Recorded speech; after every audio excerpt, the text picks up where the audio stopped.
is prosperityhappiness.com, creator of Clear Your Clutter with Tapping. Today I want to show you how to tap. It is one of the most magnificent and simple techniques ever developed. And trust me, I have tried lots of things. This is the only one that has worked consistently for me and for my clients and for my friends and millions of people around the world. And in great part because it is so simple. You can do it for yourself a lot of the times. So I'm going to show you the basic tapping that's in this program. There are other tapping points that I'm not going to go into here.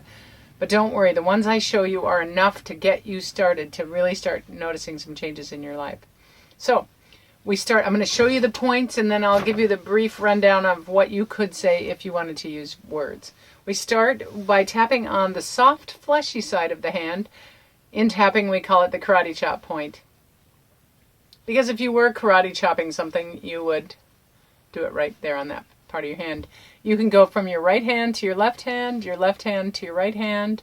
You can use 2 fingers, 3 fingers, 4 fingers, and as you may have seen, you can use the side of your hand to tap there, or the steering wheel of your car, or the console between the 2 front seats of your car.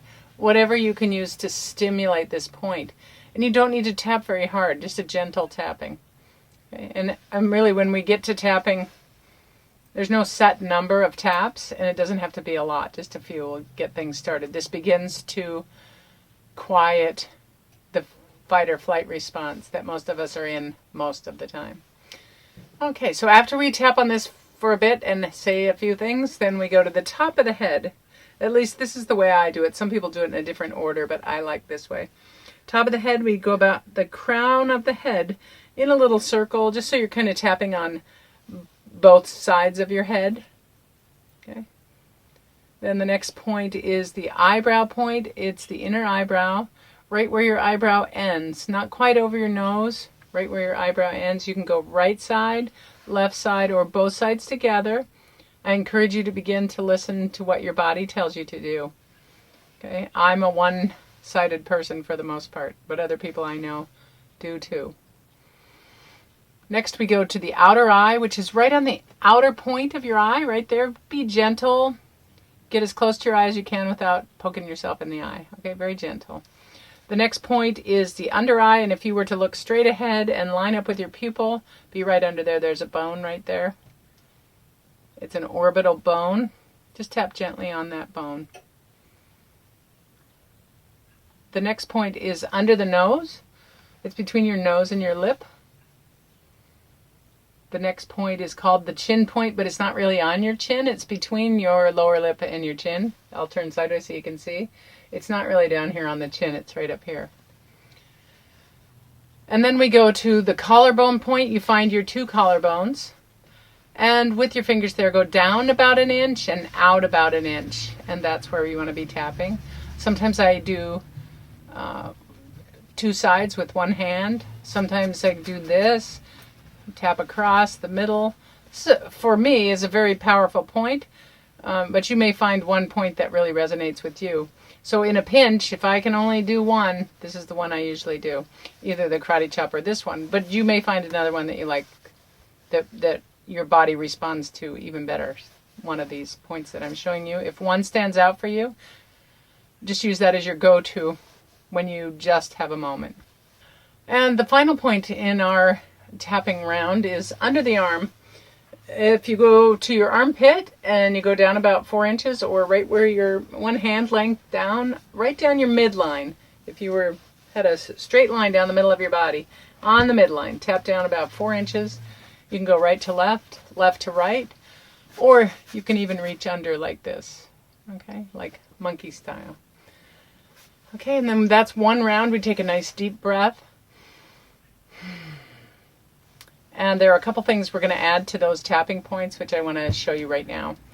When we're going to tap on a specific issue, and we do recommend tapping on specific issues whenever possible, something specific, a memory, an event, a thought, a specific feeling, a specific sensation in your body. That's the best and most effective way to tap. But in a pinch, You can tap just in a general way, just tap. It's always going to do a little bit of good. But if you want to get right to the root of things, be specific. So we're going to use words when we do that. But before we do that, so you select your specific issue, thought, memory, whatever, sensation, and you describe it to yourself the best you can. Does it hurt? Does it throb?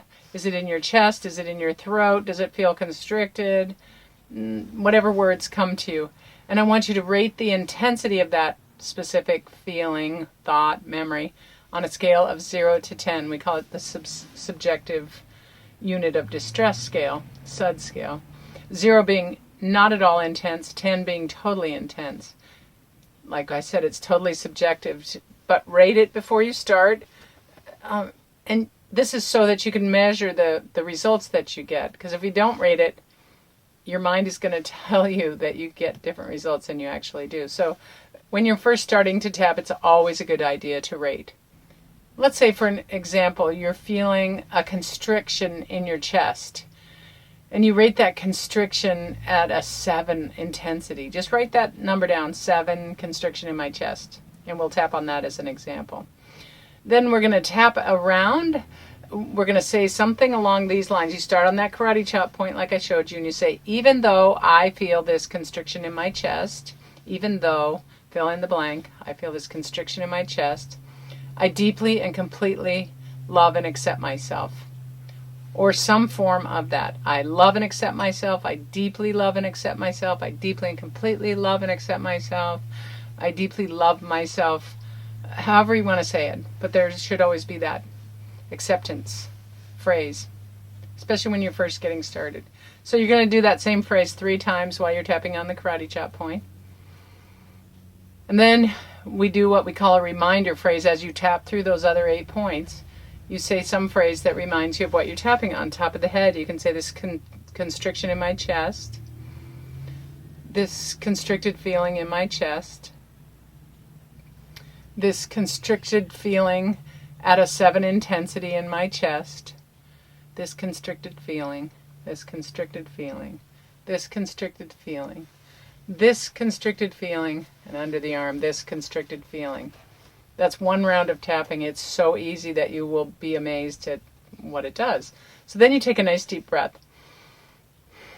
And you think about your event, your thought, your feeling, your memory, whatever you're tapping on that gave you that constriction in your chest. And you rate it again. Rate the constriction. Try to rate the same thing in the same way. And see if it's still at a 7.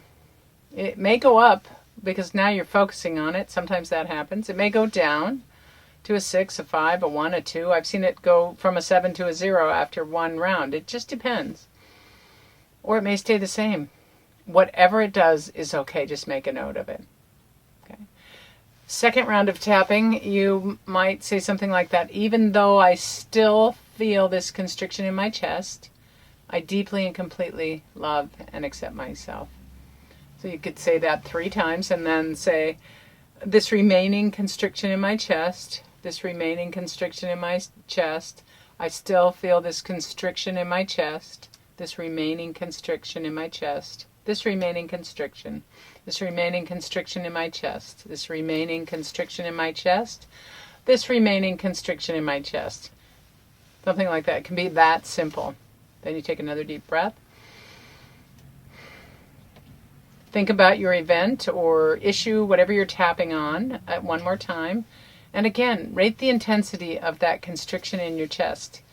If it's gone to a 3 or a lower, a 3 or lower in intensity, that could be good enough. I do encourage you to try to get to a 0. But oftentimes, especially when you're first starting, what may happen is you get the constriction in your chest down to a 3 or a 4, but something else comes up that is more intense. Like suddenly you might find yourself being angry, and it doesn't feel like constriction, it feels like something else. So rate the anger and start there. And just keep track of what you're tapping on. Just jot a note. Constriction, anger, the next thing. And you can go back and check after you've tapped on the constriction in your chest, and then you tap on the anger, and then maybe one more thing. Go back to the constriction, and there's a good chance it'll be down to a 0. Hard to say, but these things are all connected. You just notice what comes up. You're going to peel away layers and layers. And what we're doing here is we're releasing old, stuck emotions, just things that you've been holding in your body since who knows when. Oftentimes these issues really go way back into our childhood, but tapping is a great way to heal all that stuff. We want to release the stuck energy in our bodies, release the stuck emotions. Okay, one quick side note. If you bump up against an old trauma that has to do with, clearing your clutter, you start remembering something from childhood that's very traumatic, I don't recommend you do that on your own, okay? Please get in touch with a professional tapping practitioner. You can go online and find one. You can contact me and I can help you find one, or you can contact me and we could work together. But traumatic events are best done with a practitioner. Okay? That way you'll get thorough healing of the traumatic event, and then it won't have to bother you anymore. So I hope this helps, gives you a basic overview of tapping. If you have any questions, don't hesitate to contact me, Helen at purposeprosperityhappiness.com. Let me know how I can support you, and I hope you enjoy doing this process and beginning to clear the clutter in your life. Once again, it's a lifelong process, but you're going to be much more open to doing it. Okay? Have a great day. Hi, it's Helen McConnell from purposeprosperityhappiness.com. I'm the creator of Clear Your Clutter with Tapping, and today I want to go over briefly how emotions and clutter go together. Why would I use an emotion technique to clear clutter? It seems obvious, but I'm going to say that tapping alone will not clear your clutter. You're still going to have to physically clear up your clutter, but oftentimes what keeps us from even starting to clear our clutter or finishing, getting through a project has an emotional component to it. And those can be varied all over the place. They can be very deep as well. For me, my clutter issues revolve around a couple different things. For one thing, I had been carrying a great deal of shame growing up. And when we carry shame with us and we don't heal it, we tend to attract more things to feel ashamed about, and trust me, my clutter was something I felt very shameful about. There are other things that were underneath my clutter. I had what I would call a cluttered mind, and that just meant my thoughts were all over the place. I didn't know where to stop. It was hard for me to stop and work on one thing, finish it, and then go to the next thing. And to be honest with you, I still am not the most focused person. I mean, I'm not a neat as a pin kind of person. I just like my space to be fairly neat and organized. Okay, but it's not neat as a pin. You need to decide for yourself. Don't go overboard and try to make it neat as a pin, because you'll drive yourself crazy and it's not necessary. And that in itself might be another symptom or another cause, is maybe somebody made you be neat as a pin as a kid and now you're rebelling. That's okay, but is that the way you want to live? You get to decide for yourself to live the way you want rather than living in rebellion. Because living in rebellion isn't freedom, but living the way you want is. Okay? And there are lots of other emotions that cause us to live in clutter.